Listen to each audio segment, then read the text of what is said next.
Hey, everybody. I'm Katie. And I'm Tawny. Welcome to H8rs. Welcome. Let's tell you some shit we hate. We hate so many things.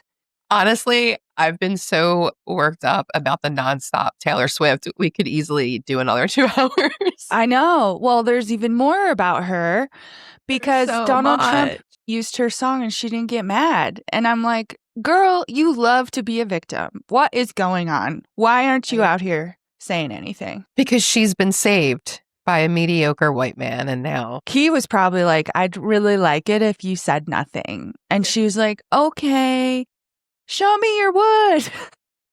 He was probably like, it's a great honor if the president plays your song, no matter who the president is. Yeah. Here, you know what I was thinking? Behind the scenes, Trump licensed that song from her, and she took pay. She got paid. So I would believe it. I meant it. Oh, I didn't send you. I was perusing the Snark subreddit for Taylor Swift, and they were talking shit on the ornaments that she's made because ornaments. There's Christmas ornaments on the merch site, and one of them is a chihuahua inside a pink purse, like to reference the "You're a Chihuahua barking at me" from a purse that she wrote allegedly about Charlie XCX. Oh, wow. And there's one where it's just like a white bed to reference like Fortnite, I guess. Was that about a hospital bed or something? Hospital bed? Yeah, she wrote a love song about a white hospital bed. I mean, she's like, relatable. Hey, y'all, I know you love that song about the hospital bed, and I thought maybe you could commemorate it on your Christmas tree. Love, Taylor. I'm from Pennsylvania.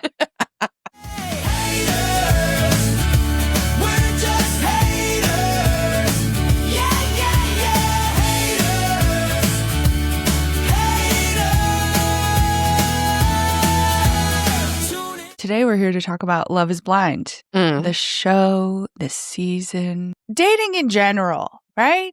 We hate dating. I think dating is all a humiliation ritual. And like this show just highlighted the parts of it that are humiliating. It's awful. Yeah. Like I started watching episode 1 of season 9 again. You started back at the beginning? Yeah. So wait, Love is Blind in general. Have you been in it from the beginning, or are you just like kind of sort of watched? Or so the first season came out during lockdown, and it was like the perfect show. Like I was into it.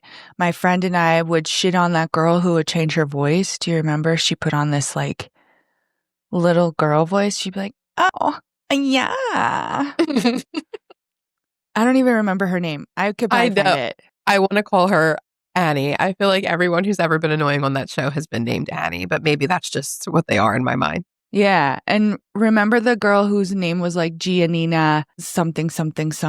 She really made a dent. Oh, okay. Jessica Batten. She's the one. I remember Jessica. Yeah. And she was in love with Barnett, and I could tell he was a fuckboy.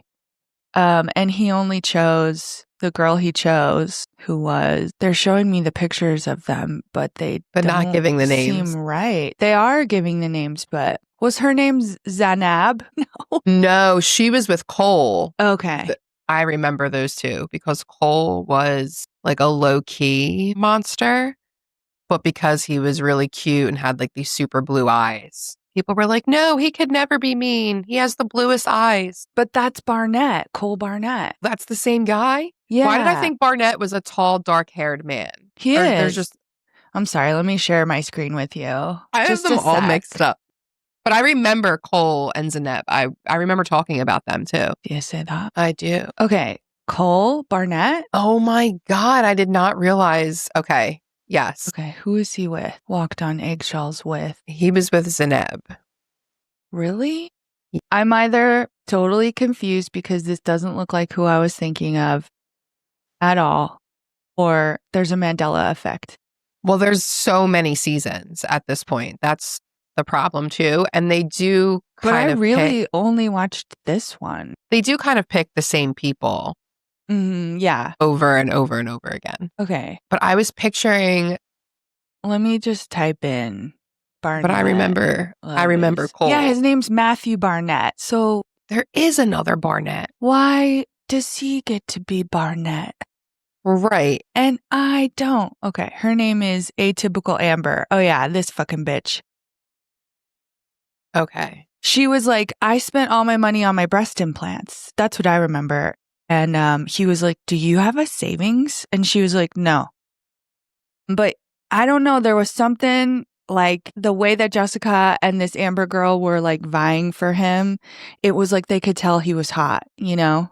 And he is. He is. He's good looking. Yeah. She looks like she has a new face to me. Because I think she used to have a nose or something. You guys. They had like a baby. That nose looks new. Yeah. Unesthetic Mom Things Balding Edition. Who's balding? There's nobody bald in that picture. Yeah, seriously. The baby has a great head of hair. She thinks it's her. I kind of knew postpartum shedding was a possibility. What I didn't know was that it would start happening around the same time as my baby girl decided to make it her job to pull out chunks of my hair. Okay. I don't like when people, this is so stupid, but I don't like when people post a picture of something that's not actually happening, referencing the thing. Yeah. Like, it's like your hair looks good in this picture, you dumb bitch. Yeah. Like when people post a picture of them and their kid, but then the caption is like something really sad and completely off base. And I'm like, you just want to, like, I don't understand. Why'd you do that? Show me the sad thing. Yeah. Yeah. We want to see reality. Yeah. Yeah. So anyways, I was into season 1. I was into how fake Jessica was. And I think that's why it didn't work out with them. Like, he could tell she was being fake, you know? And I think that's the tough catch with so many of these shows, like reality TV in general, is how do you find people who aren't just vying for fame? Right. And I think maybe in the first season, it's like the producers and the contestants were dumb enough to be actually thinking about falling in love and getting married. And now it's more about the drama. Other. It's the drama and them being like, after this, I can be an influencer. Yeah. And, you know, so I'm from Denver. I live in Denver. And when they announced that Love is Blind was going to be filming here, like everybody was like, oh my God, are you going to apply? Everybody asked me that because they're all like, Katie, you're sad and alone. Would you like be on a TV show to find love? And I said, but would you? You know which one I applied to, because Married at First Sight just came here too. Shut the fuck up. I felt like I watched that show a little bit and I felt like they were doing their best to put people together who were like well matched. But see, that was a few seasons ago. Now it doesn't seem so much like it. But I thought in my brain, if you start off getting married on the first day that you meet, you're going to work harder at this relationship than if you go on Hinge and you swipe and you go on dates. I think that there's this like mindset with a lot of people that's like, hey, if I don't like love this date, I can go home and swipe again and there's someone better out there. There's someone better, you know? But I mean, yes, I agree. I do agree. But yeah, I guess that's always been the case. It's so interesting. My mom and I were just talking about this today because she was like, I feel so bad for these younger women who are like in their early 20s starting to date because men are such trash and the way that they speak online and in public is awful. And I was like, yes, kind of. Like I get what you're saying. But that is to imply that women our age or that my mom's age and even older experience like a different kind of man and a different kind of romance. I said, what's actually different is that younger women now are being like, I'm not putting up with that bullshit. I would rather be alone than have a man who behaves like that. Whereas I feel like a lot of women our age, like a lot of them have already settled in with a man who's not great. And now they're just many, many years into it. So it's like, I don't really feel bad for the younger ones. I'm kind of proud of them because I'm like, they might skip a bunch of stages that so many of us got roped into with that whole belief that like, once a man gets married, he'll change. He'll start staying home more and he'll, you know, start cleaning up after himself and he'll stop sliding in women's DMs. And it's like, no, he probably won't. Right.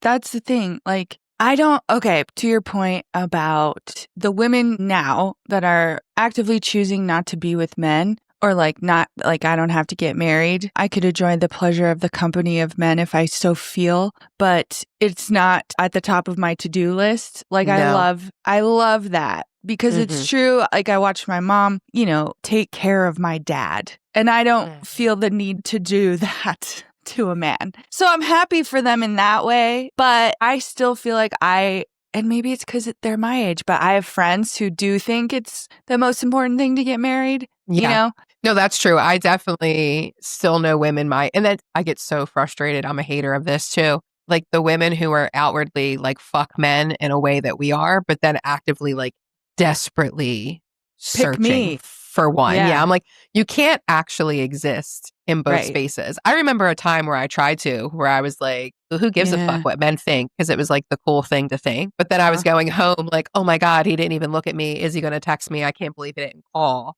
And now to me, if I go on a date, that's just inherent like biology that's going to happen in my head. Is he going to text me? Right.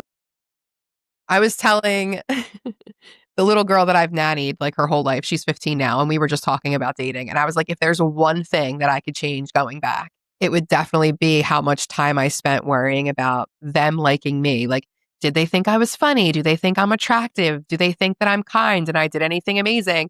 And I wish I would have been like, do I think they're funny? Do I think they're kind? I know. It was always just about winning affection. It was never actually about establishing a connection. I wonder what did the men think when they're younger and they're thinking about girls that they like? Because if you ask me now, I'd say they're just like, I wonder what that pussy looks like. Right. But I don't know. Were they thinking about, I hope she likes me? Or are they like, how can I get her to open those legs? The latter, I think. But I also feel like when we were younger, there was such a divide, right? There was like the girls that you'll date and make your girlfriend. And then there's girls who are like the best guy girlfriend who has probably hooked up with some of the guys, but is still friends with them. And then there's the girl who like never gonna date ever. You know what I mean? Like for some reason, not on men's rate. Like there's all these different boxes. Just a friend. She's in the box, the friend box. Yeah, like hasn't hooked up with any of them. Can't seem to break that barrier. But I feel like men also do kind of split women into like dateable, not dateable. And the reasons why don't ever make any fucking sense. Like they're not actual things. Do you know Tinks? Yes, I know of. Yeah. She has the box theory. And it's basically what you're saying. Really? That they put us into boxes. And I don't know, because I don't love Tinks. I'm not like, ooh, I'm hanging on her every word. But I don't remember if she says you can get out of the box. Because you would think like her platform is a little bit like, I give advice, But I don't know that she says that. I think she's just like, men are dumb and they'll put you in a box and you just have to know if you're in the box or out of the box. If you see, like in dating now, like being 37, I would never even consider the box to be a thing. Like, I don't give a fuck. But when I was in my 20s, I definitely leaned so much into that. Like, a man is either going to date me and now I just feel like I've experienced so much with men that I'm like, they're not worth it. You're right. Like, who cares? Yeah. But I think it was also this show. The women on this show, particularly this season, were really like obsessed with getting married. Obsessed with getting married. I'm thinking of Annie now. Annie, the hairdresser who was drunk all the time, was always just talking about being married. And it was like, do you see the man in front of you? Do you care about anything? Do you care that he seems gay? Nick? He seems to be into men? No, you just want to be married.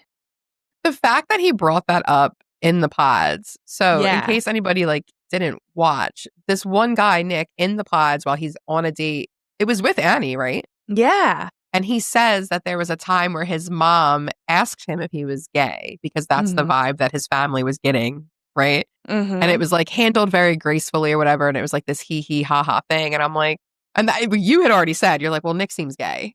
And then hearing that part of it, I was like, it's so weird to me that he would bring that up, especially with because he has a very heavy Christian, like, I'm religious and God is a huge deal to me. So it just I feel like he brought it up so that he could test the waters to see how people respond to those types of things so that he could get a feel for what type of woman he was getting involved with. Do you think he's been told, like, maybe that was the inciting incident, but he's been told that he comes off gay? So probably he's putting it out there as soon as he can to be in case she saw him and was like, oh, he's a little flamboyant or something. Yeah, or she gets gay vibes from him because he is most definitely gay.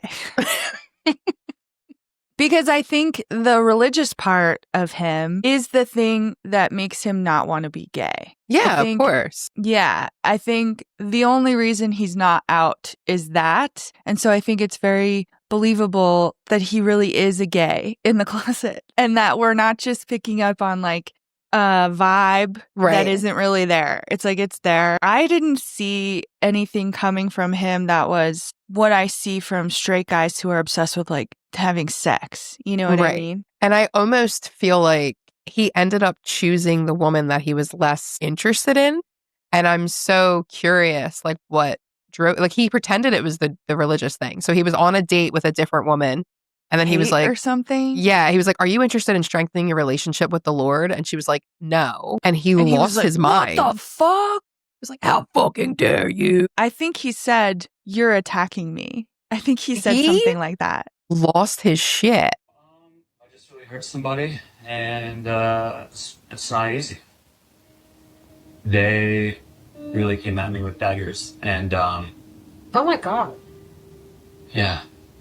Are you okay? Just said a prayer last night that God would help refresh my spirit so that I could be here and be present with you today. And he definitely answered that. I'm here because of you. Yeah. And then ended that relationship. But that was the person that he seemed to have a much more genuine flow with her over Annie, I thought. So do you think he, like, are you implying that he ruined it on purpose? I don't know. I don't know about any of these stupid fucking, like the men on this season were so, I mean, all of them really. There was nobody, maybe, what's her name? KB is like the only one I walked away where I was like, okay, I like her. But mostly everybody else, I was like, everyone on this season seems super insecure. They don't seem to know themselves at all. They don't seem to know really what they want, you know, besides maybe Sparkle Megan, who's like, well, I have a lot of money, so I want to have a baby. You know, and like, that's it. That's like sort of all she wants. I could not believe how many times she said that she was going to take over the mother role and like step into the mothering role. Like that child has a whole ass mom who's very much in the picture. I found that so strange. I was debating this with my friend when we were watching because she kept saying like, I am so ready to be Luca's mom.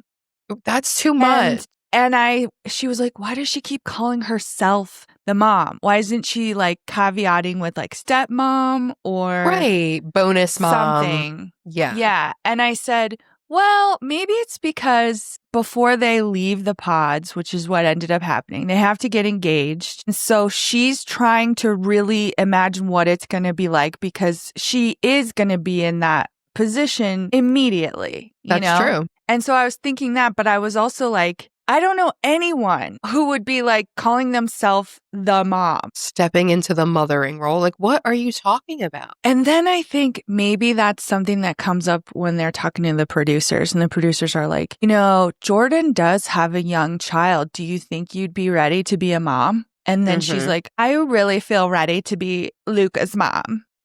I feel so He has ready. diabetes and I know all about it. Yeah. The sign for me is that Luca has diabetes and so did my dad. And then they just fucking freak out over diabetes. Oh, the way you can bond over diabetes, if ever there were a sign. Because we did skip out because we were talking about if you would ever go on this show. And then that's it. Then we derailed into you possibly applying to Married at First Sight. And then I started talking about the generational divide in dating. So we like went all the way off. We just went off. Well, imagine that. I think having watched this season and then thinking about it, like the only reason I didn't apply is because I felt like, because you always have to make a little video about yourself. And I don't know why that exhausts me, the idea of that. And I was like, well, I didn't get anywhere with my Married at First Sight one. So I'm probably not like I don't look like good for reality TV. So I just kind of stopped the thought there. But like I said, having watched this, I think I would have gone in there. Like I would love to be picked and go in there and fuck shit up. Because just chaotic pods. Well, when they're in the pods and they're on their first couple of dates, they're being so nice and polite. It's like any dating situation, even outside, you know, where people are really, I don't know. There's something about it where I think like a woman is sitting there and she hears the sound of a deep male voice and then imagines that he's hot. And so everything that they're saying is to like impress the other one, when really you want to get down to it. And you want to be real. Stop being polite and start getting real. Well, that's what we were talking about when we were watching it. I said to you, I'm like, I feel like this show would be so much better if they chose older people. Because people who aren't desperate to get married, but are like, sure, I'll fucking date somebody blind and see if I can make a marriage work after 4 weeks. Like, you know what I mean? Well, like you know, I'd be sitting in there telling them jokes. Right. I'd be like, And you're right, though. It does come off as very much like they're trying to impress each other. And like, I get that. You're trying to make somebody fall in love with you. But like you said before, the goal is to come out and start a marriage. So if that's truly the goal and you want that marriage to last, then why wouldn't you jump right into like the worst and ugliest shit, you know? Like the biggest factor that I think a lot of people feel in relationships is the attraction. But we ignore the fact that that can build and can come out of other places than just like initial physical attraction. So like that's already there. You're already not going to know what they look like. You might as well find out all the other awful shit about them, you know? Yeah. Like I would be in there being like, hey, have you ever killed anybody? Right. And they'd be like, what? No. And then have you ever taken money out of your mom's purse? Yeah. Or like with the killing question, I'd say, what about a car accident? What about, is your job a surgeon? Did you ever, you know, maybe like hit someone a little too hard and you wondered, I wonder if they died, you know? And then they would know what kind of person I am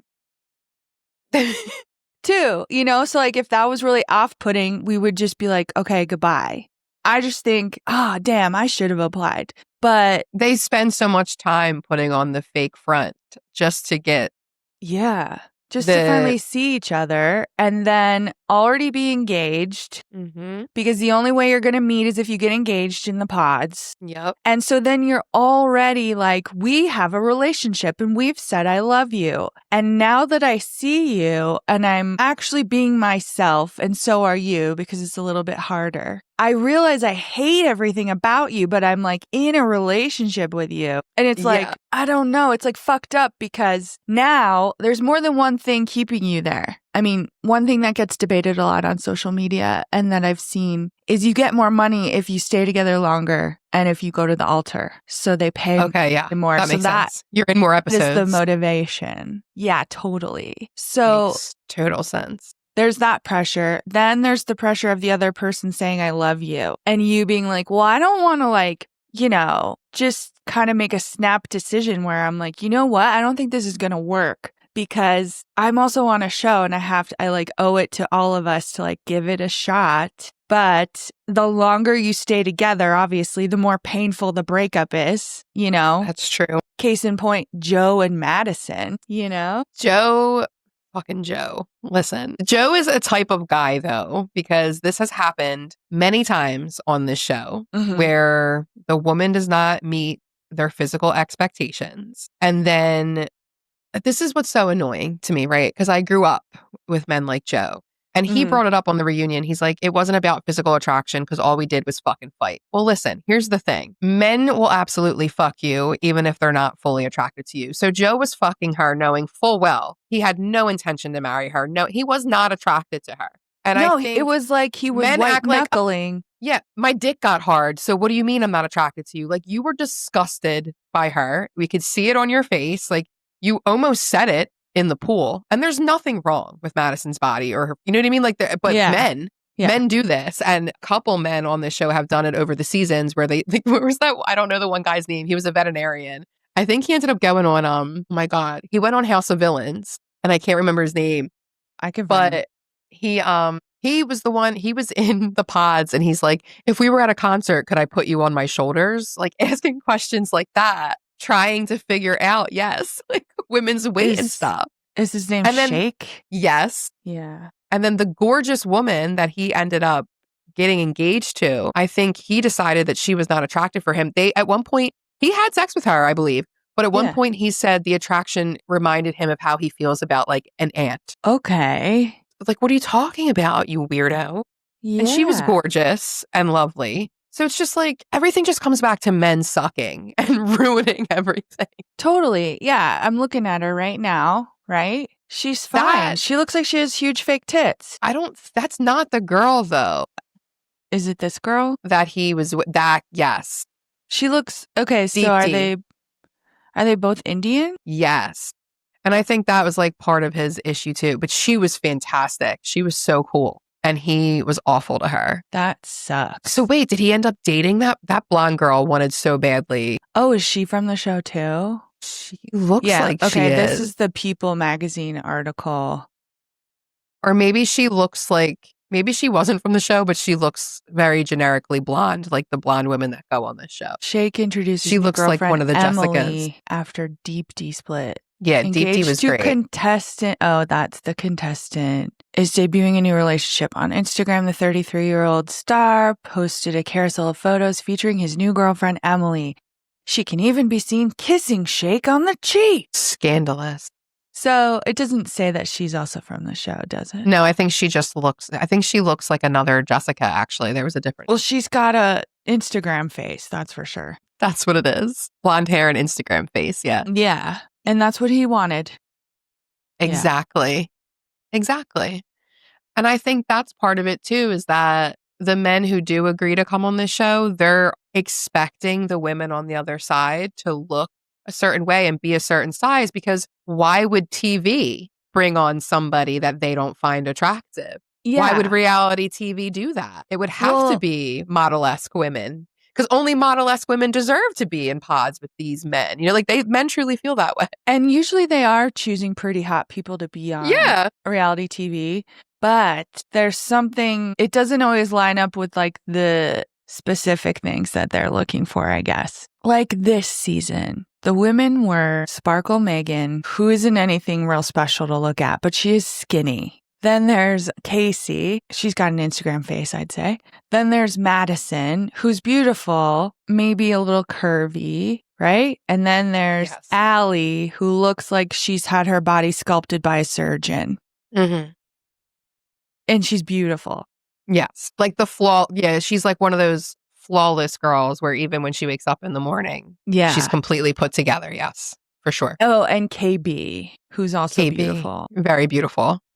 In more of a natural way, though, but also very curvy. But of course, I mean, black men and black women, like black women being curvy is not like the fucking setback. Right. You're right. So I think they're all beautiful, but they're just not going to be the perfect thing that they're expecting. It's just not always going to be. But these men are never that great either. Like no. I mean, aside from what was it, season 1 with Cameron and Lauren, they're like the only couple that I'm like, yes, I agree. Like you did well. You're both lucky in this situation. Do you know what I mean? Like that's the way I felt. I think they opened up so much when they were in the pods too. They really, really did. And did they know together? I know.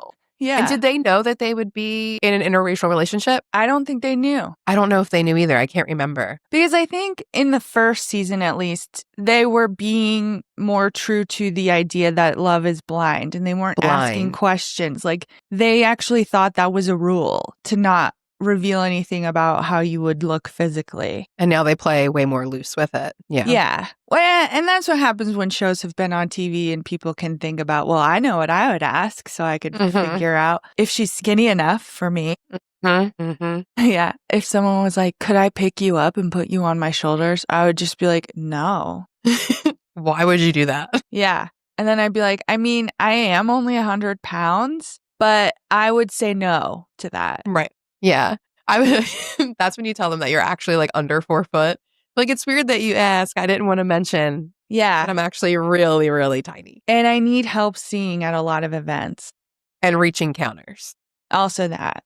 Yes. Men just suck. That's the problem. Yeah. So we were saying the men weren't that great looking. Like, think about Mike, the scammer, and face full of acne. Mike has douchebag face. Like, you take one look at him and you're like, oh, that guy's a douchebag.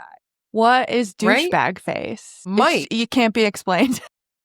It's a vibe. I mean, maybe it's more of a vibe than like a physicality, but There's just something about the way he what was he doing that was so annoying? I think it was when he was with Sparkle Megan and he knew the truth of something, but he was like fucking with her. And he was like, well, I'm not going to tell you what they said, but you can guess. And I'm like, this dude's a fucking loser. Yeah. This is what he's going to do to you all the time, every day. Like, if you ask him what he wants for breakfast, he's like, well, I'm not going to tell you, but you can guess. Like, fuck off. Like, he was so annoying.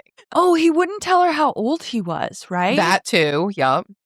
And then there was another one where he was like, well, if you don't say that you like me, then I'm going to leave right now. Or something like that, where he left. And he knew that she was dating Jordan. So he kept making comments like, you're not going to be attracted to him. Like, wait until you see him. You're going to be so disappointed. Stuff like that. Like, yeah. And so I mean, we're sitting at home with the luxury of seeing these people's faces. But when you hear Mike's voice without seeing his face, does he sound like a douchebag too? Maybe next season, what we have to do is watch it blindfolded. Which would actually help me a lot because then I wouldn't be able to scroll my phone. Same. I'd have to actually pay attention. Yeah. That's what happens to me every season with this show. I'm like, I'm not watching Love is Blind. Fuck that show. I already did this for X amount of seasons. Yeah. But then I put it on because I need background noise when I'm at home doing stuff. And then some crazy shit happens and I'm like, what the fuck did they just say?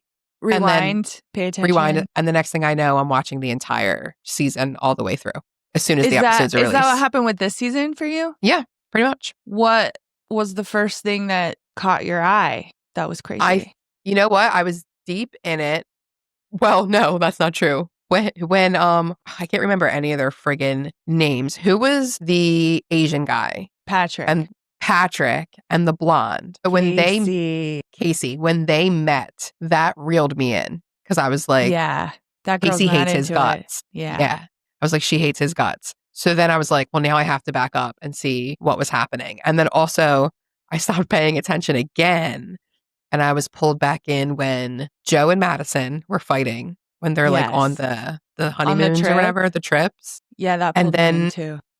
Edmund like crying because KB wouldn't have sex with him. And he was like, you don't understand how hard it is. All the other men are getting pussy and I'm not. Like, sir, keep it together. He was having like a meltdown about being a nice guy and that fucking him up for his whole life.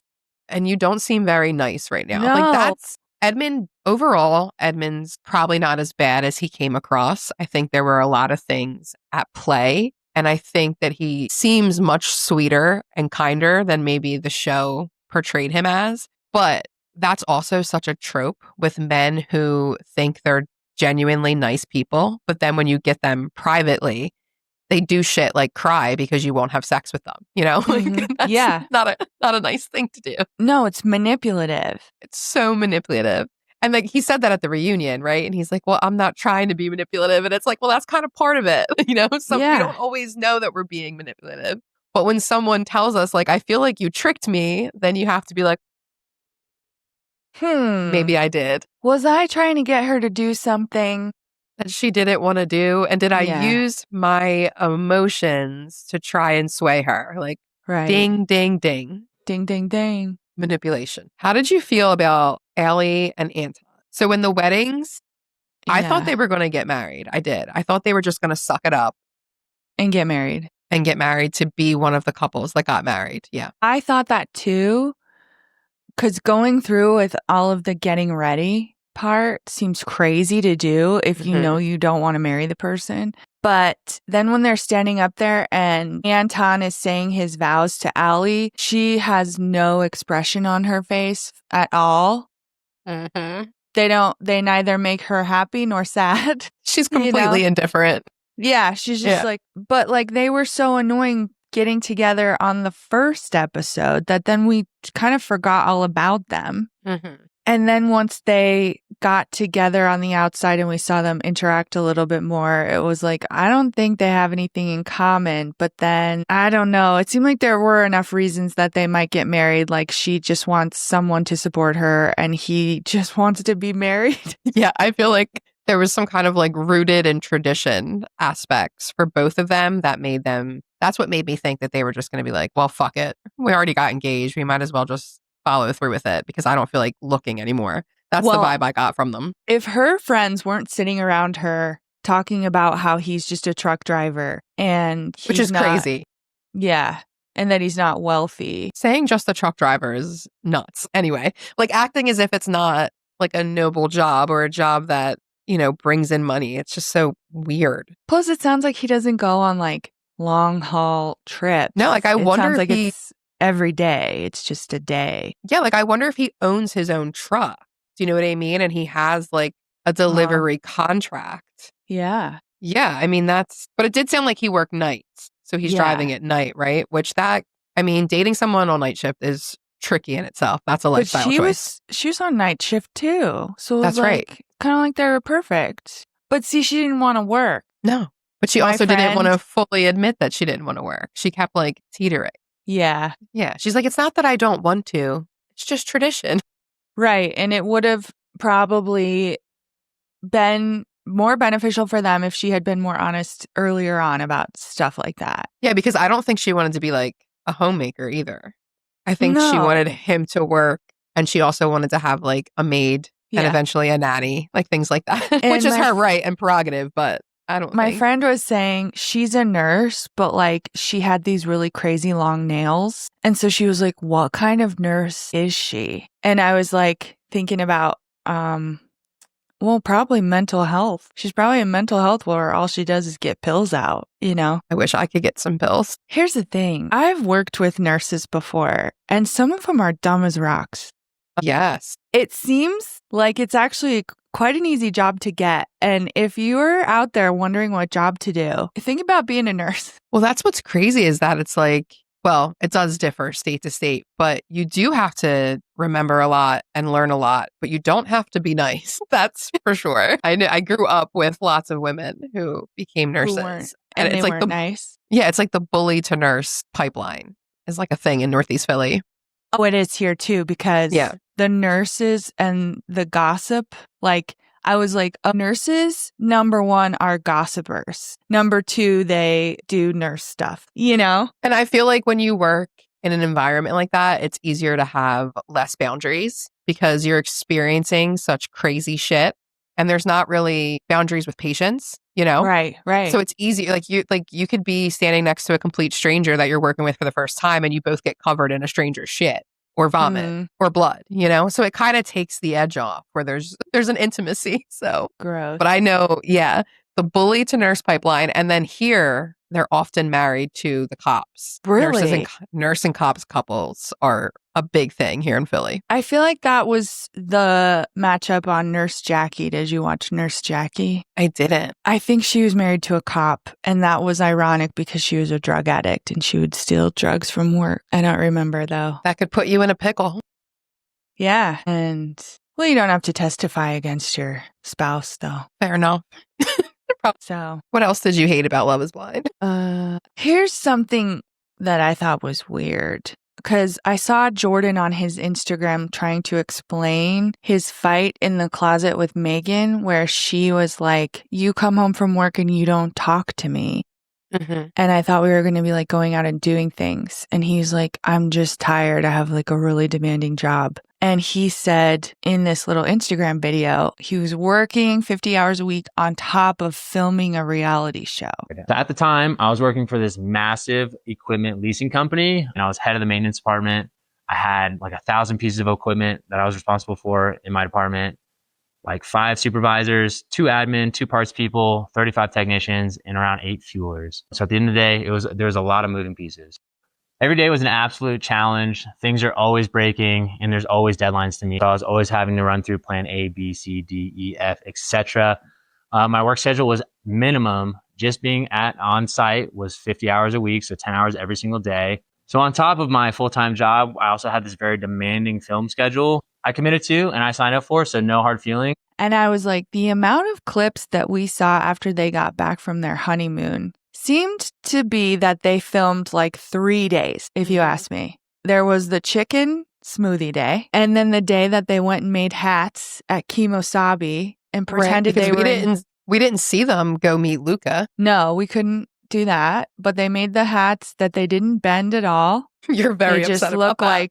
They look like the man in the yellow hat with Curious George. That's exactly what they looked like. And I don't want a hat like that. Those hats are fucking crazy. And they didn't point out that store is in Aspen. So I'm sure that was a long day because it takes about 4 to 5 hours to get to Aspen from Denver. Shit. And it's up the whole way, up the mountain. And anyway, so there was that day and then the day that they had the fight. And I'm like, you're tired from what filming? So Right. if they were filming more, I think we'd have more of a show here because we didn't have much. We didn't. And isn't that also, like, I find that annoying because I understand that people can't just stop their jobs, right? Right. But if you're going to go on a show like this, you should find a way to stop your job because you like, you know what I mean? If their relationship ended because he's so tired that he can't even come home from a day of work and have a conversation with her. So now like they can't be in a relationship. Like that's not the way it's always going to be. But then also I understand where she's coming from, where it's like, if being tired or being overtired or overworked turns you into, you know, someone who just completely goes inside themselves and can't even have a conversation with their partner, then what the fuck am I doing here? I totally get it from both sides, but then it's almost like, did he even give himself a fair shake if his schedule was set up to the point where he wasn't even able to get to know her or relax for a minute? And I was like, why do you guys have to break up if soon you're both going to be influencers anyway? You know? Right. Mm-hmm. And I sort of understand, like, they're in the early stages of a relationship, so it seems a little early for someone to say, you know, for rich Sparkle Megan to say, I'm rich enough, why don't you quit your job so that we could give it a shot? And it's like, I guess that wouldn't really be the most prudent decision to make. It's true. But if that's what's going to break you up, it seemed to me like there needed to be more of a conversation instead of her just being like, you know what I realized? And I hated the way she broke up with him because she was like, you're right. I am really selfish and I'm sorry for being so selfish. And I thought that was actually a cop out because it doesn't explain. Yeah, I think she was just like bowing out gracefully because even his responses didn't really make sense. He's like, oh, you just want to fly to Italy and you want to go on vacations. Like, I don't have a child. And it's like, kids go to Italy all the time. You know, like, why are you, first of all, you're a part-time parent. And I'm not saying that like to like belittle him, but you're already in a co-parenting situation. So you already do not have this child 100% of the time. Right. So to act as if you would not be able to travel with your partner ever, and also that your child wouldn't be able to partake is kind of a weird reason to like dig your heels in. Like that seems like a weird hill to die on. Because even kids with diabetes go on vacation, you know? I think they do. Do you think that there was some kind of underlying resentment of him being like, you don't have to work all day like me? Maybe. Like, do you think the financial imbalance was a bigger factor than he thought ahead of time? Yeah, because that's what they'll say about men a lot, is that men really can't stand to not be the breadwinner. So, well, where do I find one of those men? Because I've only met the kind of men who are like, hey, let me get your bread. That are, oh, hey, give me that bread you made. Yeah. Yeah. They always manage to like lose their jobs or their paychecks get stolen or something. Oh my God. Yeah, I got some stories. I'm thinking about that and I'm like, well, I mean, what made you guys break up, Tawny? Was it that they felt emasculated? By me giving them all their... No, they felt very proud, honestly. I think that's kind of what kept us together. Okay. They had no problem. Well, really, they can have a problem with any old thing, can't they? They have problems with everything.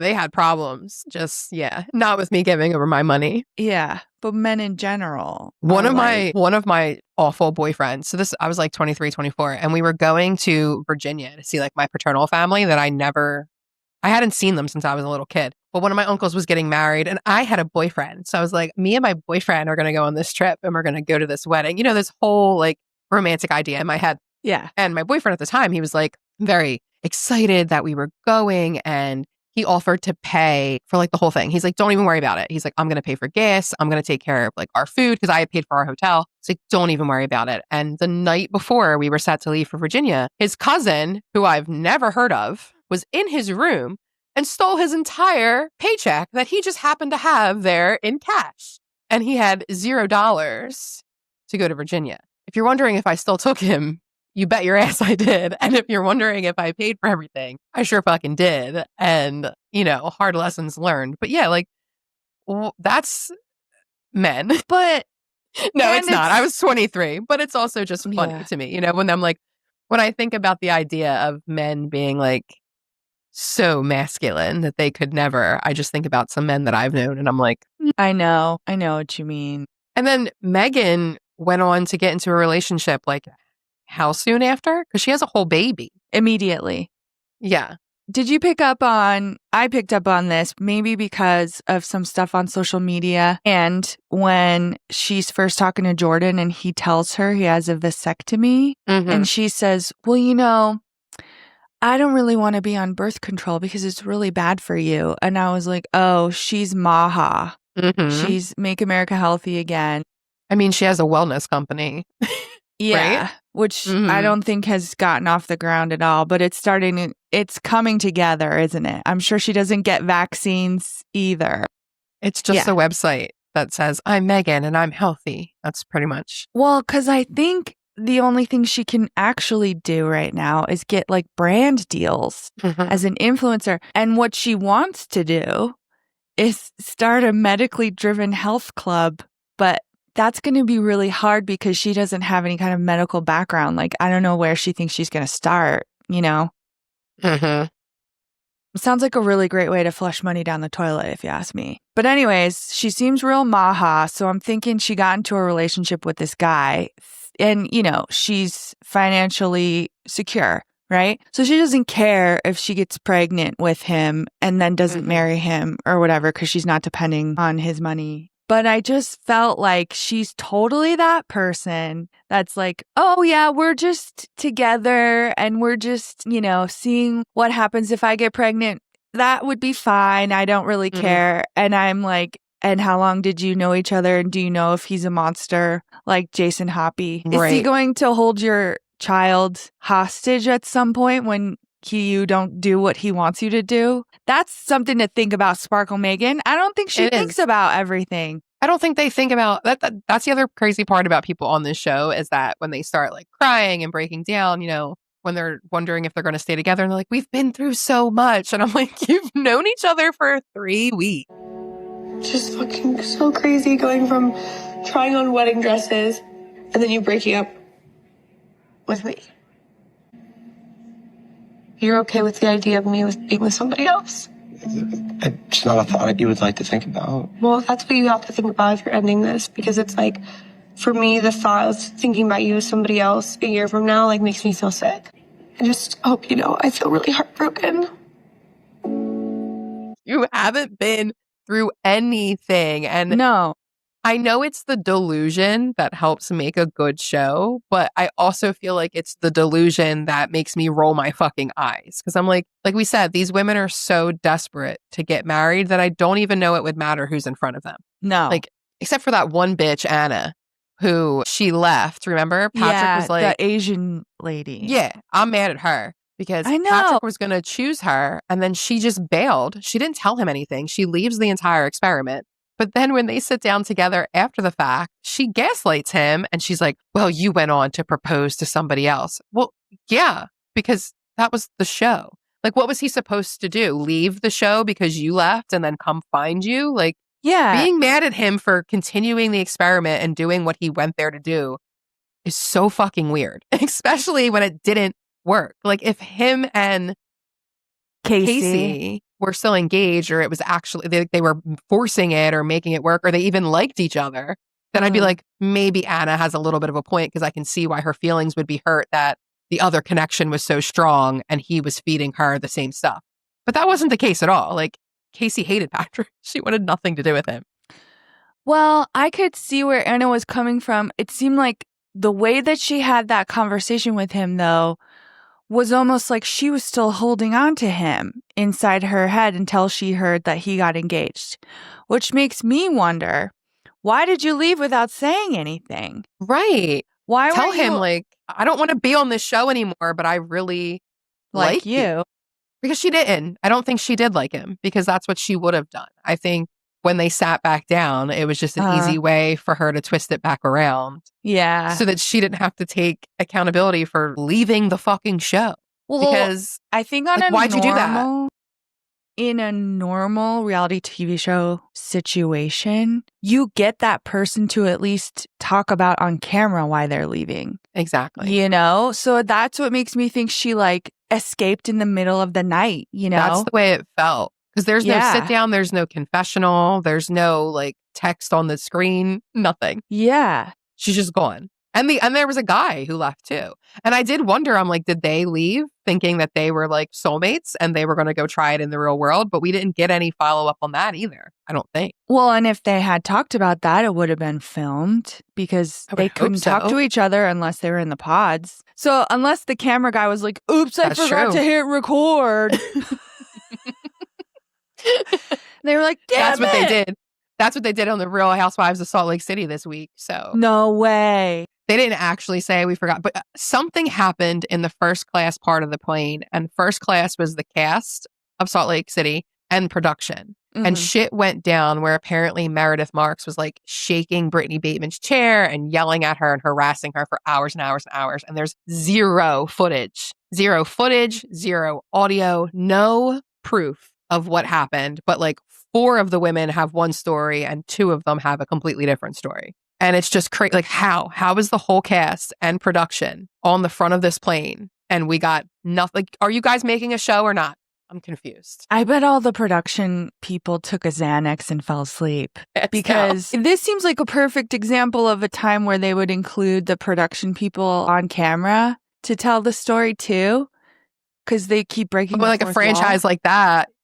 I guess you really can't. Like to break the fourth wall. But they do it on like Vanderpump and stuff. They do. I feel like Housewives is such a different beast. It's starting to get tricky though, because they're having like bloggers that come on and podcasters. Like it's getting strange. Reality TV in general is just getting strange because of the impact of social media.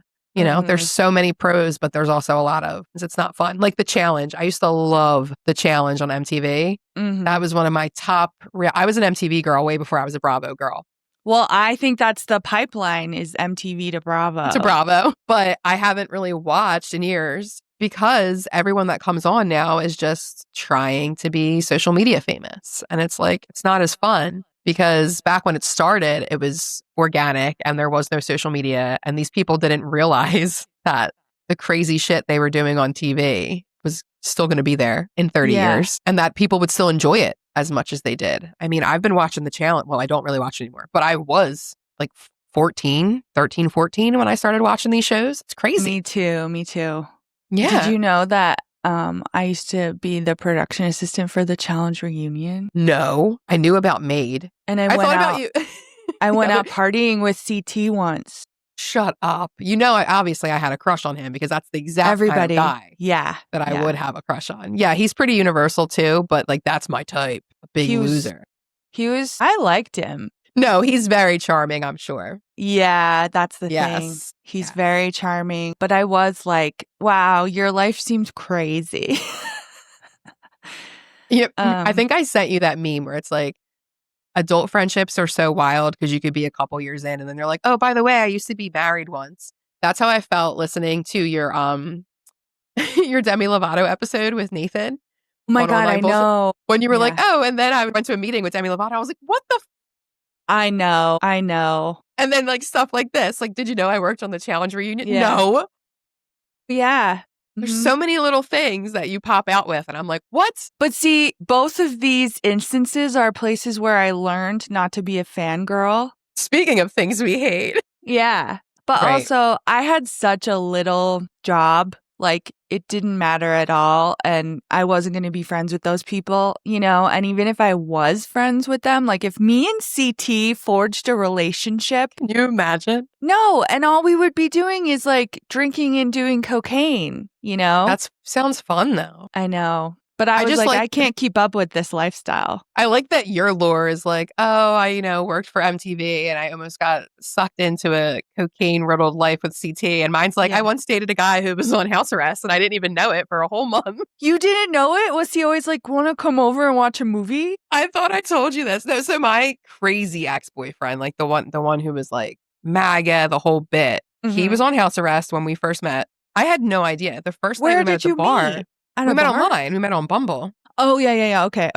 Yeah. But then we met like at a bar, Patio Act South for any locals. So my friend Colleen and I went to Patio Act South and he comes there with his cousin, but he had to leave pretty quickly. And I didn't think I'm like, whatever. He lived like right off South Street. I'm like, they're going to go home and, do drugs. Like, whatever. Who cares? So me and Colleen went out and we got wrecked. But then since I was so drunk, him and I were still texting and I ended up hooking up with him that night. Like I went back to his apartment and ended up hooking up with him. So didn't notice the ankle monitor. And I genuinely don't think he took his pants completely off for like the first 2 or 3 weeks that we were hooking up. Like it didn't. And then I think when I said something about it, I feel like you're the like, story, how come every time I have to get on top of your jeans? like, why are your jeans at your ankle? That's where they were. Okay, got it. What's happening? It wasn't just dick out of the hole. And I was just like, that's enough. That's fine. He just unzips it.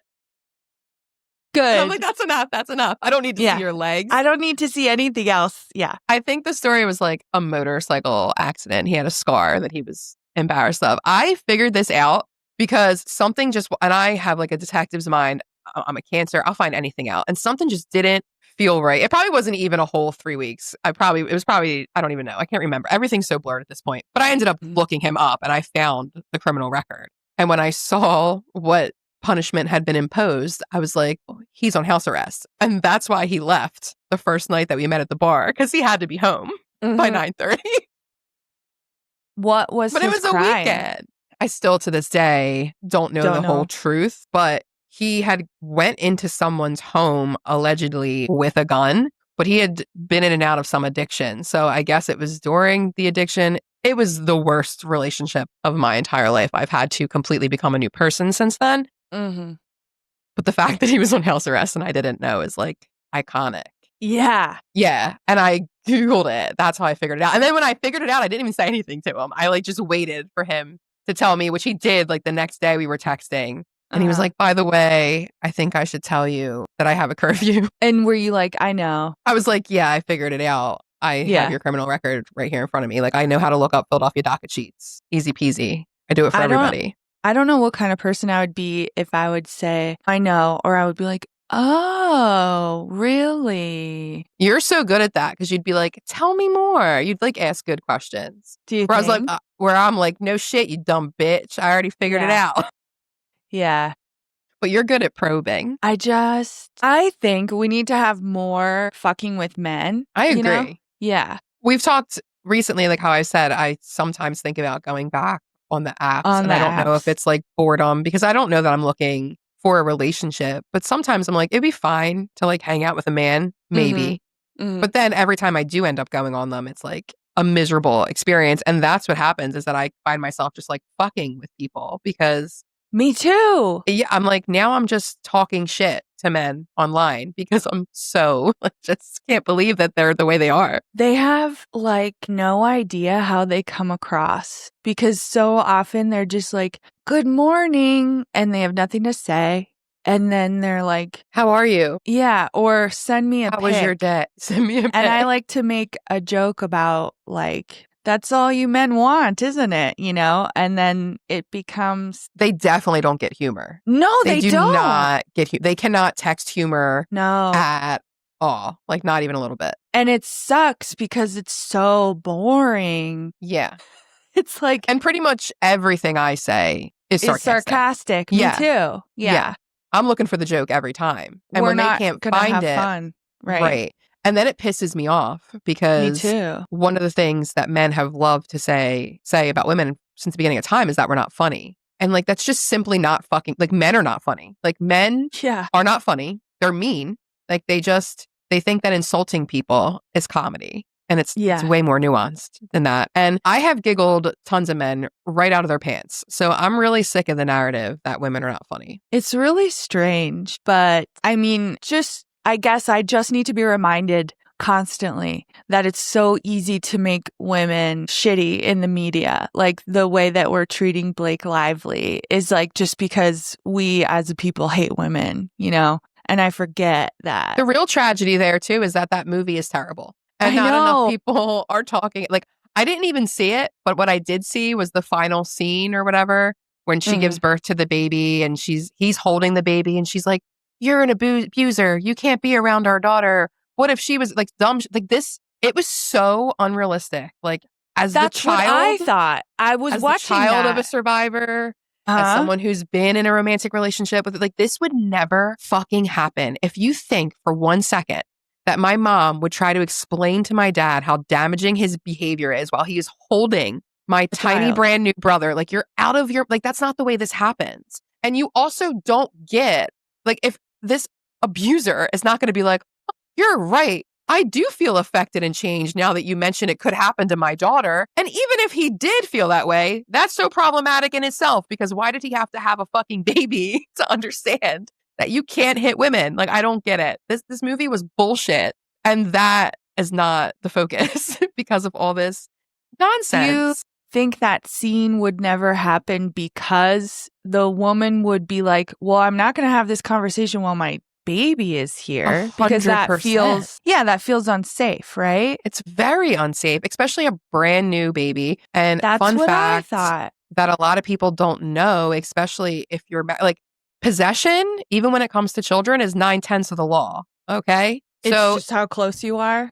if he wants to take that baby and he leaves, like, there is no established custody on a newborn baby. Yeah, Especially if you're a married couple. There is no, like, it's much harder to prove abduction and things. I mean, it happened. I know all this because it happened when I was a small child, and that's what my mom was told. Like, you do not have a custody order and possession is 9/10 of the law, and he has the baby. So if you come here to our state and try to take your baby, we will have to arrest you. wow. Which is crazy. But yeah, newborns are just out here, like, nobody has custody of them. Well, I looked at my friend and I said, "Why is she saying this to him now?" And she said to me, "Because the baby's there, she knows he can't do anything." And I was like, why would that ever stop him? That's so not true. Right. And I feel like it's so misleading too. Yeah. And yeah. just the concept that he was like in tears and he was like, "Oh, I'd be devastated if this happened to my daughter." Like, no, the fuck you wouldn't. You wouldn't. Like, a real abuser does not give a shit. Like, they don't give a shit. The denial would kick in before he would believe that she was right, you know? He would have been enraged at everything that she was saying. Yeah. Like, how are you talking to me this way?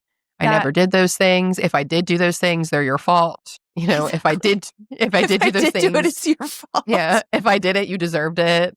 Like, that's what he would say. He wouldn't be like, "You're correct. I'll walk away now." Like, get out of here. Yeah. Colleen Hoover. Fuck you, Colleen Hoover. Like, fuck that. Fuck that. And then it's even more annoying because she's like, "I went through these things myself and I had to write about it." Is it really? I want to know where that man is now that she experienced this with. I want to know if he's changed because he was given a hospital speech. Well, interesting. Yeah. So did he go on to abuse her the way he abused her mother? I'm going to be looking into that. I don't know. We should look into it though.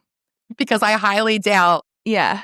Next time we're going to do I Hate It Ends With Us, and I'll make you watch it. Watch it. I'll be so mad. I'll have notes for days. I think that's actually a very good idea. And didn't he failed to submit paperwork, right? For the court. So, like, once again, another chunk of the case has been thrown out because he is failing to, prove his side, essentially, right? Like, he doesn't have any of the shit that he said he had to prove that she had done all these things that he claimed she did. Right. Crazy. But she's already been drugged all over the internet.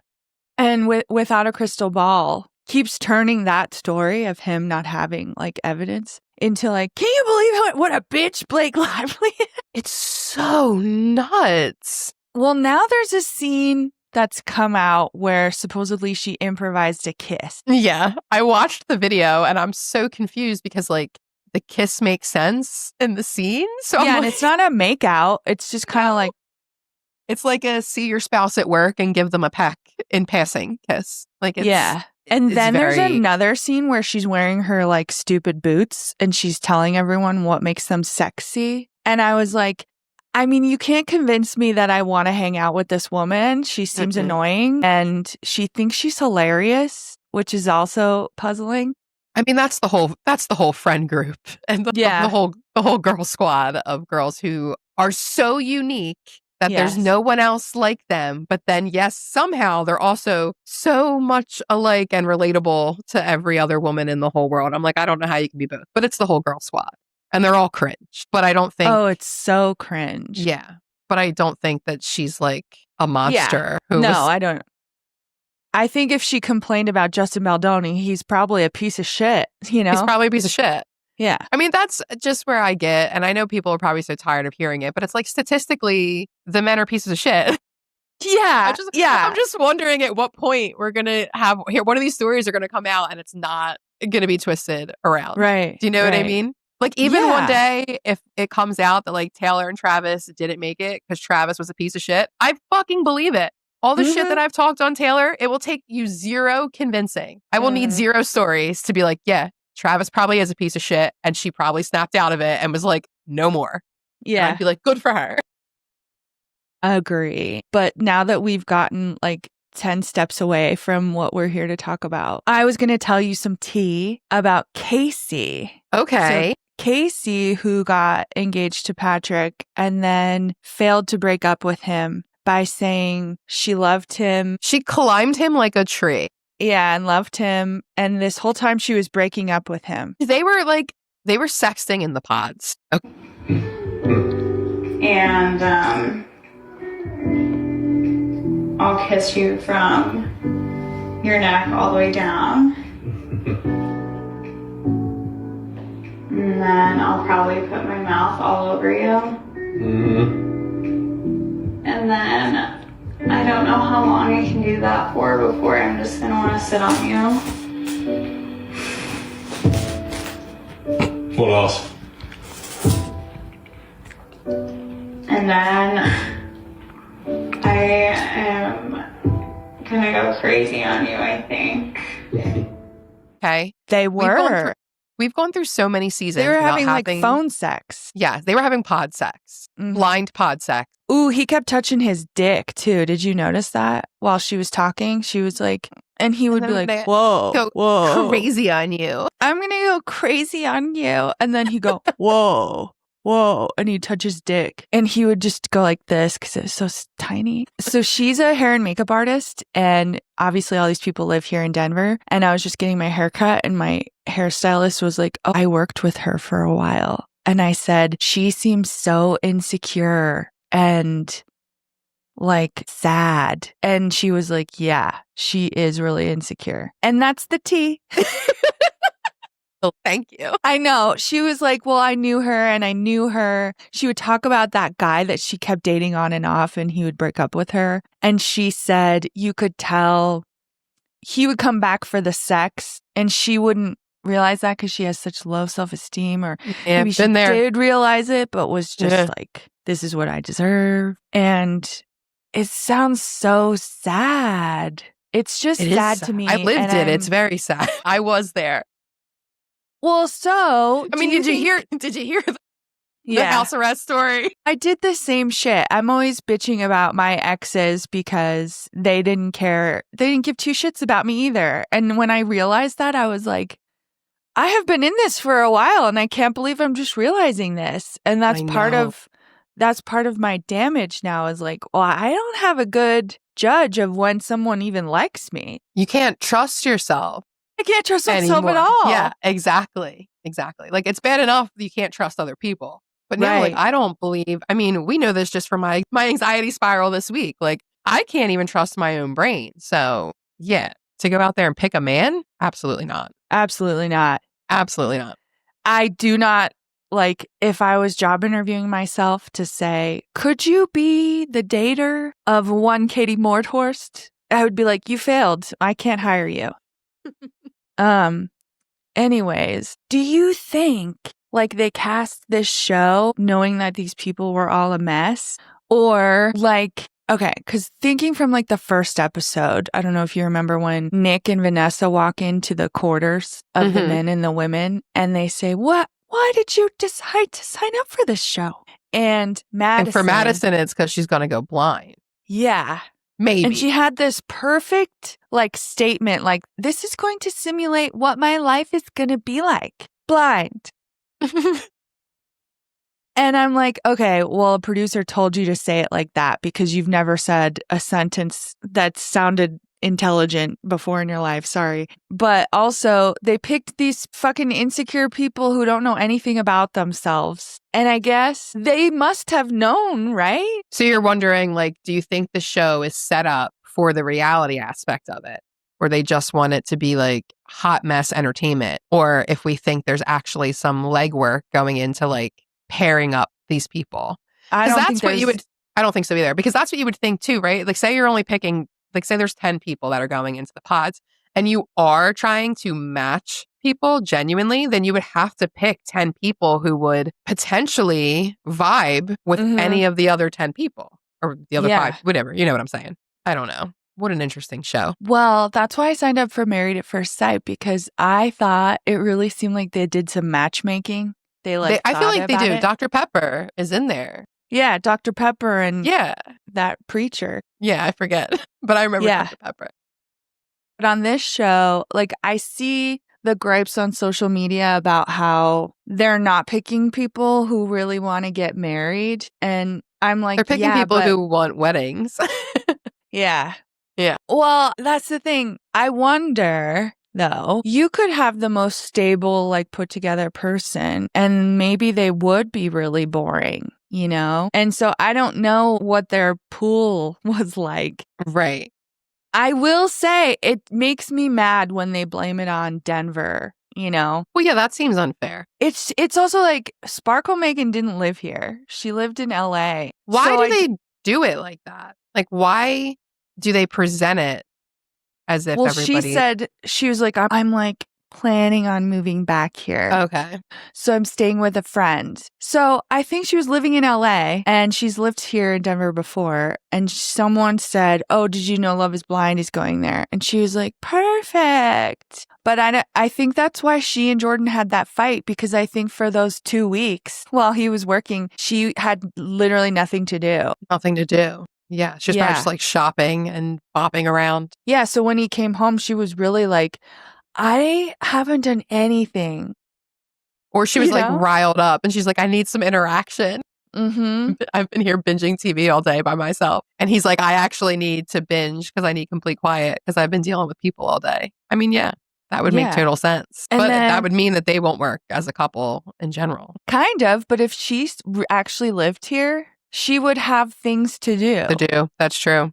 I feel like. And if they were in, that's the other thing too, is like if they were in a true relationship and sharing a home and potentially a child, her days would look much different than they currently do. You know? Yeah. She might have too much time on her hands right now, but you add a relationship and a shared home and a shared child, that changes your whole schedule. Well, okay. It's making me realize too, did you notice a real lack of confessional style interviews, weeks where they're all living together and where we're really not getting a good, feeling for what's going on inside their brains, you know? Mm-hmm. We're like watching it like detectives being like, well, look at Joe. He looks like he's holding on with white knuckles to see if he can get $1,000 more by getting up to the altar with Madison.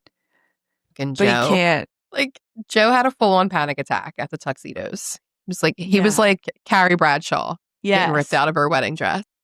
Yeah, which I understood completely. Yeah. Okay, so did you see Madison and what she had to say to Joe at the reunion?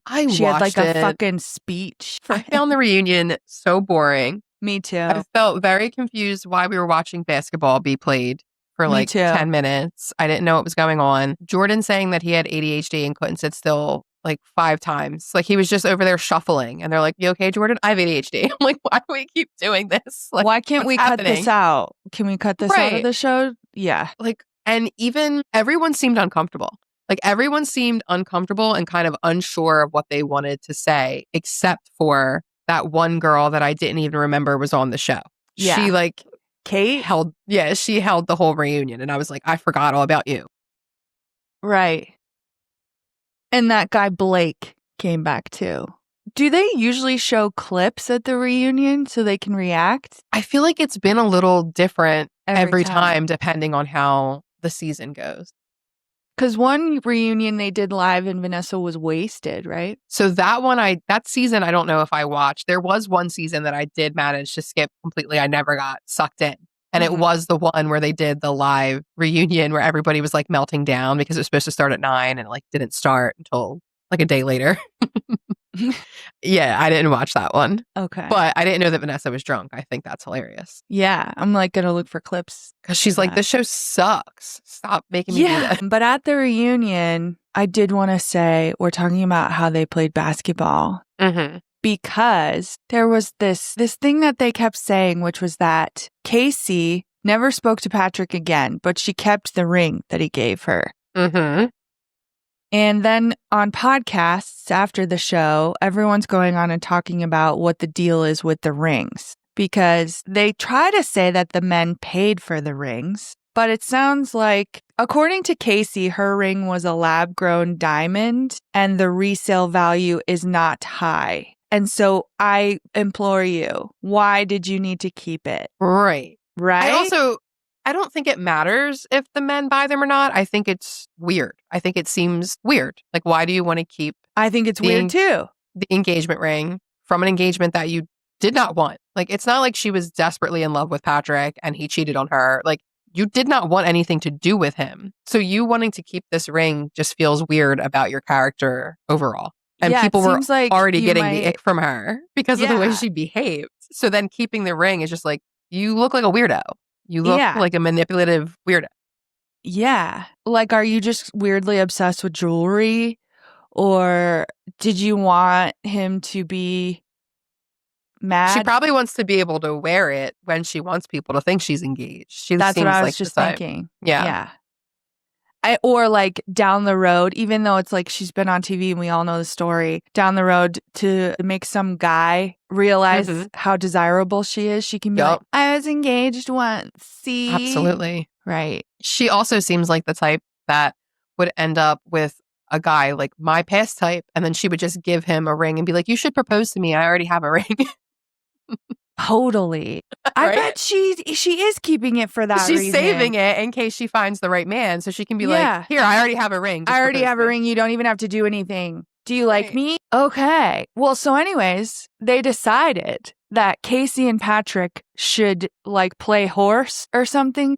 That's right. Yeah. Or just do free throws or something in order to see who would get the ring. And they brought a basketball player that some might know. I don't remember him because he didn't. I mean, I don't think that went well with the demographic of the show. Who watches this show and who watches basketball? Probably not the same group. It's not me. Sorry, basketball. So that was very strange. And anyways, Casey won. So then she got to keep the ring again. Which just makes it all more annoying. And it was like, just cut this. Mm-hmm. Yeah, the season, it was just a weird season. Yeah. But they're all weird for very different reasons. I just wonder how long we're going to keep dragging this show out. Like, did we do it enough? Yeah, but we know that they've already filmed in Chicago or something. So that's going to come out. I didn't know. I think they might be getting the ratings that it doesn't matter, the amount of money. Well, like we said, it's easy background noise. I'm sure tons of people are throwing it on as just like, fun reality TV to have on. Yeah, and they might really be tricking us. Like, we think we want to see people fall in love, but we would turn it off if that's what we saw. If they were happy, yeah. Like, that's boring. Yeah, all these happy people. Well, do you remember when The Bachelor started? I've never watched The Bachelor, but obviously I know the concept. I think it started in like 1997 or something. It's very, very long ago, yes. And it seemed like they really were doing their best to find people that this guy might want to, be with. Mm-hmm. And then like they did The Bachelorette, same thing. And it seemed like this is actually really like the people that went on the show would talk about it like it was a once in a lifetime opportunity because the show is vetting people and choosing people based on like how eligible they would be. Mm-hmm. Usually. Now it's not that at all. now it's like we picked all these people who are a fucking mess, and we're And hoping already to have a see- social media presence. Exactly. That's part of it too. Because even like Summer House on Bravo, they're kind of doing a like low grade reboot. And the people that they find to put on there, it's like, it just keeps being influencers. And it's like, these people come on and they do one summer and then they quit their day jobs. And then, they're just Bravo people now. And it's fine because the show's still good, but it's also just, I don't know. Because wasn't there a girl on, I didn't watch Love Island, but I know one of the girls just got in trouble for something, or she was like in a hot seat for something. And she's like, well, what you guys don't understand is that we're on camera and I'm playing a character. And it's like, well, hold the fuck up. If now all reality TV is you guys get to say that you're playing a character and you're not really representing yourselves, what's the point of reality TV? And it's, as a watcher, and like, I have common sense. So of course I understand that there is a bit of it that can be played up or played with to engage the audience. But overall, it should be a genuine or a general representation of who you are as a person. Shouldn't be that manipulated.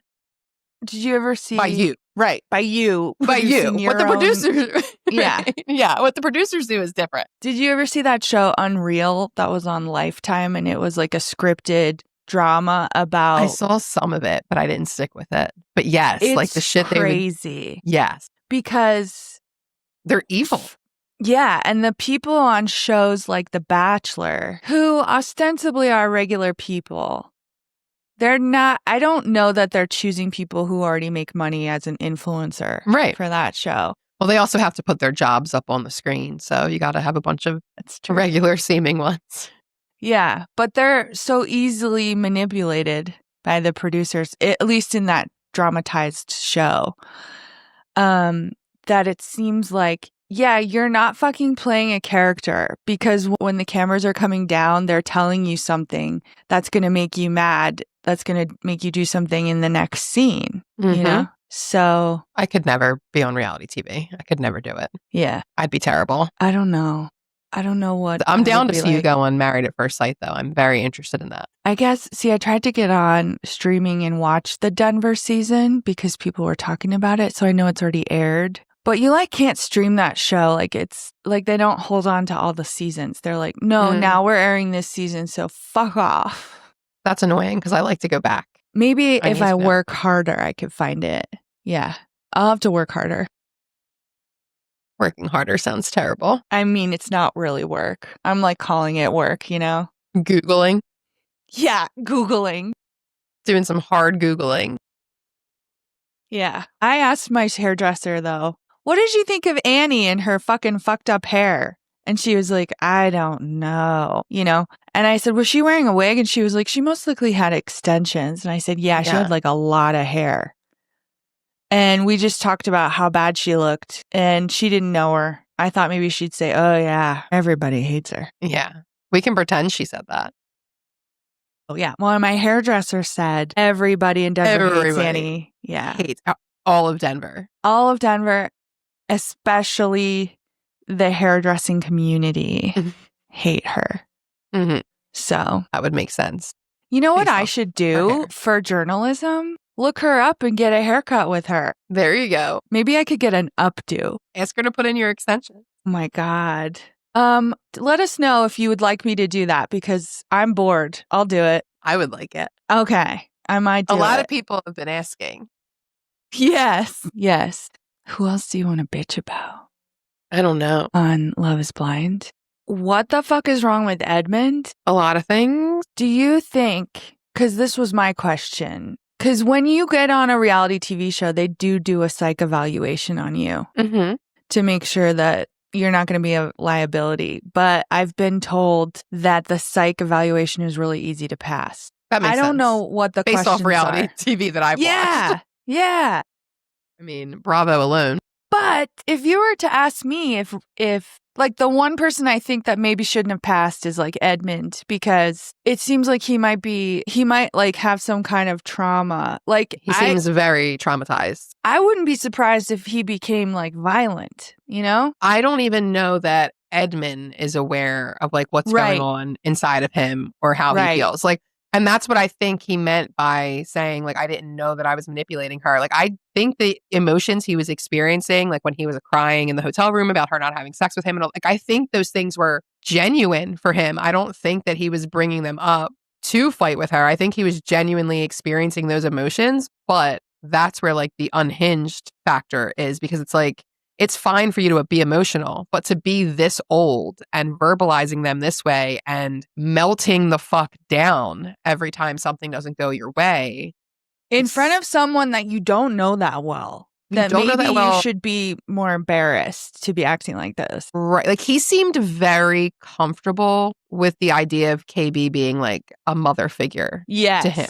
That's to him, exactly what he's looking for. Yeah. Edmund's kind of looking for a mom. And then KB, like when they were sitting down on the trip and she said, like, if we were out at a club and a man grabbed me, what would you do? And he's like, nothing. And she's like, you wouldn't fight for me? You wouldn't stand up for me? And he's like, no. And I don't think there's anything wrong with Edmund's response because that's his personality. Those are the boundaries he has. But in that moment right there, KB should have known, like, this is not my man. He's not for you. Like, you are looking for someone very different. If you are even asking the question, like, if we're out at a club and a guy grabs me, what's your reaction? Like, Edmund's not for you. Because he's but not. Think she knew. I think she knew quite early. I think so too, and I think she was trying to like squeeze a square peg into a round hole. $1,000. Well, there we go. Yes, that's what it comes back to. The more episodes, I forgot. Yeah, and so then I wonder, like, how ethical did she think it was to take him to the altar? You know, just that he's day, unstable. Yeah, that day putting on the suit and the dress. And just all of the getting ready, yeah. And him truly believing that he was about to, because that's where it gets like sad, like him believing he's about to have like a family. Because this is someone who has been in and out of the system and hasn't had a great relationship with his own family. And when you present someone like that with this kind of fresh start of their own, yeah, that could really fuck with someone. So you're right. Like what happens then when you have people who aren't emotionally stable, because Edmund's not the only one, there's other across many seasons, and then you're putting them in these situations where they're inevitably going to be emotionally fucked with even more. This is like going to be a core wound for him, you know, my rejection at the altar, because when someone breaks up with you, don't you think back to like when the instant that they changed was? Yes. Like when did they stop loving me? Yeah. Yes. What did I do wrong? Like where was the final straw of how annoying I am?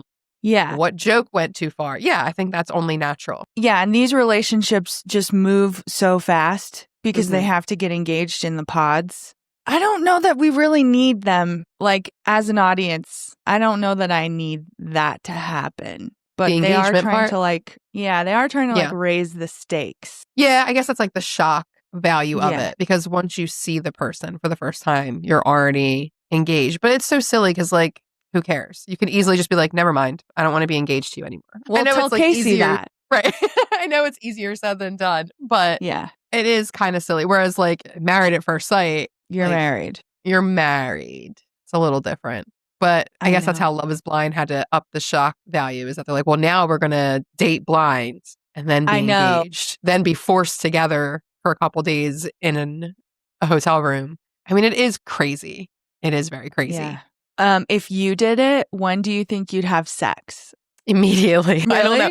I mean, assuming it's somebody that I really did like and I did find them attractive and everything was going well, I don't think I'd be one that's like, oh, well, we have to wait. But that's just me. I don't give a fuck with people who do wait. But yeah, I'm also someone who was like, I don't want to get married to someone that I haven't had sex with. What if it's not good? No, but with KB, I don't know how she made that decision that she wasn't going to have sex with him. Like, it seemed like something that she decided before she saw him and met him and stuff, you know? Yeah. But, I mean, looking back now, it's like, well, it's probably the right decision. Who knows what would have happened. How that could have affected him emotionally. Yeah. Yeah. If there was, like, deeper connection, the idea of intimacy. Yeah. Especially because he doesn't really seem to know what any of that means. No. Yeah. That was a tough one. It was a tough season. It was. That was the thing. I wasn't into it for the first few episodes because I couldn't stand any of the people. And then nobody reeled you in. Yeah. Yeah, I sort of liked Megan and Jordan because I thought they seemed a little more emotionally intelligent. And I do think that they are, but Megan reminds me of some like rich friends that I have where I feel like everything that they want to talk about and everything that means something to them is like just ultimately how they look and what makes them look cool and like very shallow stuff. Yeah. Yeah. That's why she's Sparkle Megan. Because her jewelry is really important to her. So dumb. So it's weird that she fell for Jordan just because I'm like, but your values, what you value. I think she did that purposely too. I do think there's a thing where some of them go in and they're like, I'm going to purposely pick against what my usual interest or attraction would be. And then I think there's others who go in thinking that they're going to do something like that, but then they end up just choosing the exact same person that they've always chosen. Yeah. Yeah. Because like Sparkle Megan even said that with Mike. She was like, this is the kind of guy that I would usually gravitate towards, which I was like, girl, that says so much about you. I know. But every time she said that, I was like, well, you don't really understand what he's like because we can tell he's got a douchebag face. Big time. And he does all this manipulative shit. And so I feel like all she meant was that he seems like he's rich too. And that's usually what she picks. Fair. And he also probably voted for Trump. Yeah. It wasn't based on his personality. Right. Sucking at all. I was like, you don't look at personalities, do you? No, I don't think a lot of these people are, which makes it interesting because they went into this experiment saying that they're going to base everything off of connection and personality and emotional and mental attraction. But then what we find out is like 9 times out of 10 every season, the physical attraction matters a lot. Yeah. And love is in addition to blind. that, it's not blind. In addition to that, they're not really trying to get to know each other in the pods. No. They are either half-assing it because they're like, well, let me see what you look like first before I put all of this energy into it. Or they're just putting their representative out there. Yeah. So that they can get the feedback that they want. But it is a double whammy because you're there like trying to get someone to be interested in you, potentially fall in love with you. And then also you're on TV, That's the thing. Because if you think about all the people who didn't like move forward on the show, it's almost like, well, part of it is a competition to see who can stay on the show. Who can make good TV. And it's like, now you have to do both. You have to like, get one of these other people to be interested enough in you that they keep dating you in the pods. And you also have to be good television. You have to be someone that the audience is either going to enjoy watching or really, really hate so that they're talking about you. Did I read that there was another couple that got engaged, but they didn't move forward? I thought I saw that too. And I'm like, how could they make that decision at that point? Because wouldn't you just want to send them on the honeymoon to see what kind of stuff they'd give you? Right. Yeah. Just test it out. Just like Google that. There could be good footage. Like they clearly didn't do that because they had the couples like hanging out. So then they couldn't cut around that. Love is Blind, engaged couple, not on show. I had heard that rumor too, though. Yeah. Maybe it wasn't this season. There was a TikTok that came out within the last day or so that proved 2 members of this cast actually got engaged on the show and they didn't show it at all. Okay, so it was something said on TikTok. Yeah, I read an interview with the showrunners that said there were 2 engaged couples that weren't shown. I guess they weren't interesting enough. And the way that people reacted about nobody getting married this season is like, how do y'all feel now that you didn't show that? And it's crazy too, because the wedding episodes are usually like 2 or 3 episodes. And when we started, we watched this one, it got released. And then I'm like, it's only one. It's just one episode, nobody getting married, nobody happy, nothing. Like, and not even getting backstories really as to why these things are happening. Like we didn't see, besides Edmund and KB, like we saw them go at it quite a few times. And then like, I mean, Annie and Nick, we got to see Annie look unhinged and not accept a breakup. But the actual meat of why these people they vibed so hard in the pods and then suddenly couldn't stand each other out of them. We don't actually know why. Did you also hear that Annie and Nick broke up for the cameras, but they decided they were just going to date? No. I heard that. They wouldn't be the first couple to do that, though. There was other couples who have done similar things, I feel. Really? Yeah. And it might be like they have this conversation with production, and production is like, well, then we need you to break up. To break up. Yeah. Because I don't know that these masterminds are sitting there cooking this up, you know? Certainly not Annie. I don't think so. Sorry, Annie. Why does Love is Blind not show all engaged couples? View spoiler. This is written 9 months ago, so maybe it's about a different season. Netflix can only afford to fly 6 couples on their post-engagement trip and then pay for their apartments. Now that makes sense. Yeah. They pick the couples who have the potential to make the best TV, not who will make it in the relationship. Who's this person? This is what someone wrote this on Reddit. That would make sense, though, if it's like a budget thing. Totally. So they make cuts based off that. I mean, and listen, like we said, that's what it all comes down to, is that they are trying to make a television show. I don't think they care if these people get married and live happily ever after and have children. Like, no, they don't give a shit. I think when that does happen, it helps. I know. Like when So you have then it's like a double-edged sword, because you have the Camerons and the Laurens and you're like, amazing. Would love to see more of that. Yeah. But then you also have people like Annie and Nick, and you're like, well, that was kind of fun too. Yeah. Watching him be like, I just want to eat tacos. Can you please stop talking to me? Can you please shut up? Just shut up for 5 minutes. Yeah. Amazing. There is something kind of bad about the producers, though. Like, just watching, I'd say the reunion gives it away to me that they're not very good at producing. There's nothing coming down from the top that says, we need you to do better on this. Right. You know? And I feel like we need more confessionals. We need more. Yeah. I don't know. We're not getting enough interaction. We're not getting in their heads enough. Mm-hmm. But I think they're banking on like us watching the couples in the pods being enough to translate what their personalities are like. But like we've been saying, we don't even feel like people are being authentic in the pod. So that makes it tricky too. Because you feel like you watch one relationship in the pod and then they get out and it's something completely different. Yeah. I mean, that is, I guess, what makes it interesting, though, is that the dynamics shift. And then, of course, my favorite part every season is when they meet the people that they didn't choose, or like the people who didn't get engaged coming to the parties. That's the best. So maybe I am in it for the chaos. I'm all like, I want a show of people actually making the experiment work. But then when I talk, I'm like, I like the drama. I want to see them meet. And we're here to judge these people and talk about like what makes them fucked up. That's true. And yeah, it's true. It is true. The questions, that was the other thing at the reunion, were so fucking stupid. Hey, Mike, did you figure out what type 1 diabetes is? Okay, cool. All right. We made you look stupid. Now we're asking about it. Okay. And Nick and Vanessa are so wooden in everything that they say. They like have no idea how to act like a person, you know? It's so strange. Like what? The whole thing is weird. Do I hate it? Yeah. Am I going to watch next season? Probably. Yeah. Like I said, I would love to see some older people that are like, I'm here for the plot. If I get married, cool. If I don't, that's cool too. Like, I think that would be entertaining to see some people who are a little less hung up on leaving their married. Like, I know that's the idea. I get it.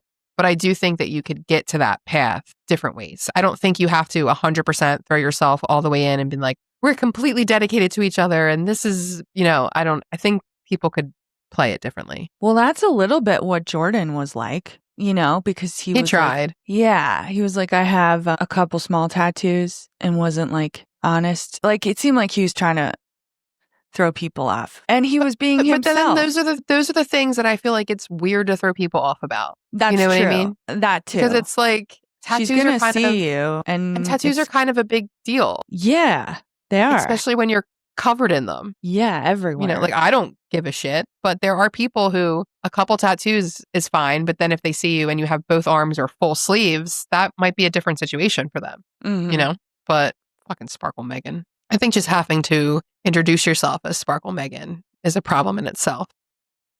Me too. Maybe I should add an adjective to my name. Yeah, what would it be? I don't know. The first, it just, based off this week, grumpy came to mind, but I don't know that I want Yeah, I saw your face and I thought scared tawny. That would be like scaredy tawny cat or something. Those would fit for the way my anxiety is this week. Ask me next week, I could be something else. In improv, we play a name game and we go around with an alliteration word to describe you. So mine is Karaoke Katie. I almost said Tangy Tawny. There you go. Tangy Tawny. I like I it. did. I feel like it works because it could be positive or negative. Mm-hmm. You can interpret it the way you want. It's not bland. I see what you did there. Yeah. Well, should we wrap it up? I guess. Mostly, as I said, this show and dating in general is a humiliation ritual. And truthfully, I don't know how much longer I could participate because I think people would say that the state of the world has made men particularly fucked up right now. And that seems to be a big part of the problem for me. I agree. Because how do we have a show that's about men coming on so that they can find their wives, yet we still have at least 3 to 4 fuckboys every season? Yeah. It's like because they pick people who don't know what the fuck they're getting into. Like Joe didn't want to get married. Joe does not want to get married. Like, come on. Be so for real, Joe. Yeah. Yeah. Well, so we hate You, Love is Blind. We hated it. We hate everybody on it. We hate the producers. We hate the concept. Love is not blind. And I don't want to watch people date. I know. That part's true too. It's not what it used to be. Unless they're going to bring back like, oh my God, Singled Out on MTV. Did you work on that show too? No. Singled Out. Or remember MTV? Oh my God, that was so old. Yeah, I was MTV thinking had of the like craziest dating shows, like Next. Remember Next? Room Raiders. Room Raiders was nuts. Date My Mom. Crazy. Yeah. Crazy shows. Yeah. I don't know what they're doing over there at MTV. They're like doing nothing now. Well, they're done now. They're closing shop. Is MTV canceled? Mm-hmm. It's been like absorbed into Paramount. I thought I read that and I was like, how could that be? Wow. Oh, it be. Oh, it be. Uh-huh. Rip. Mm-hmm. It's real sad. It's sad. It's weird. My millennial heart is broken. I know it was bad enough when like TRL stopped. The Box. Remember when the Box stopped? It's just been slow. What's the Box? You don't remember the Box, the music channel? The Box. It was just a music channel. Yeah. On TV. It was just called The Box. And you could like call and request songs. There was like a number on the screen and it was just music videos. I wonder if this was a Philly thing. That would be interesting. Yeah. If it was like a Northeastern thing. But The Box was the best. Would you still call if you could? Yeah. And request songs, even though I could just pick up my phone and play them on my Spotify. Yeah, probably. Just to be a part of it. Yeah. I mean, I do think if we want to get some 90s nostalgia back, they're going to have to make it harder for us to hear music. Because that's the thing. We can just hear whatever we want now. And that used to not That's the problem. be the case. Yeah. Yeah. Yeah, So- we don't have to sit by our radios waiting to press record on our cassette tapes. Mm-hmm. Unfortunately. Everything's too easy. Everything's too easy, we say, after we were fighting with technology before then. Well, that's true. Everything is too easy and yet also too hard. And also really, really hard Yeah. at the same time. I always wonder in the future, like, are we going to be like boomers when we're old and be like, this stupid technology all you kids have, I can't figure it out, you know? Probably. Yeah, because that's the way that things go. My robot never dials correctly. And it doesn't clean my robot. Yeah, my We're robot. all going to get personal robots when we get flying cars too, I imagine. Oh, I can't wait. I hope I can have sex with him. You can do whatever you want. This is America. America. It's This is not rape America. if it's a robot. You know, you can have sex with anything you want. Well, We're going to get in trouble. okay, on that note, we got to let's go before we get in say trouble. goodbye. Let's say goodbye. Goodbye. Thank you for listening to. I thought you were about to sing. Oh, you don't even like Sound of Music. Goodbye. So long. Farewell. Future saying au revoir. Goodbye. To you. To you and you and you. And you. Okay, goodbye, everybody. Bye. Thank you for listening to Haters. Is on a